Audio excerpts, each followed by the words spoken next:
A lot of the lakes we fish here in, Minnesota, I'm in the central part here. A lot of these fish, what they'll tend to do here in the fall time is they'll move up shallow. Depths that I'm talking about are anywhere from, 4, all the way to 10 feet of water.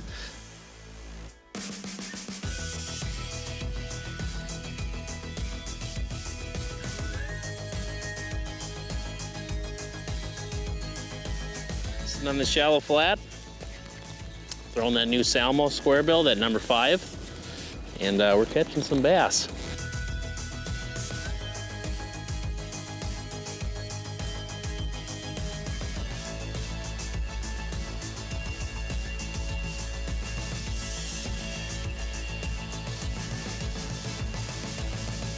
A lot of these fish are starting to transition, they're starting to school together.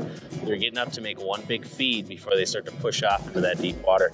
I can't think of anything better to use than a square bill. As you can see here, we are fishing shallow weeds. Basically what we're trying to do is we're trying to take these square bills, we're just trying to tickle the tops of them and come over these big schools. The biggest thing with these is making long casts. You want to cover as much ground as you can, try to find that school, and then also get them fired up. One thing I've been using a lot here this fall is actually the brand new Salmo square bill. This is the number 5. They also make it in a number 6. What these are gonna do is these are gonna dive down to about 4 to 8 feet water, depending on how far of a cast you're making, but also how far you're cranking it, how hard you're cranking it in.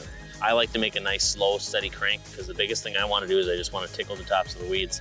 We're fishing basically what's left of these weeds, and that's what's gonna happen is these fish are gonna hold into those areas because it's still holding oxygen.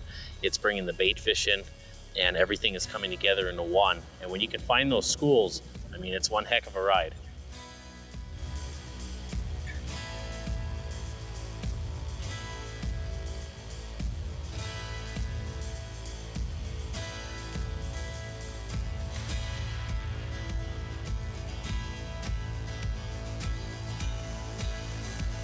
Don't shy away from the square bill type of things and throwing cranks here in late fall.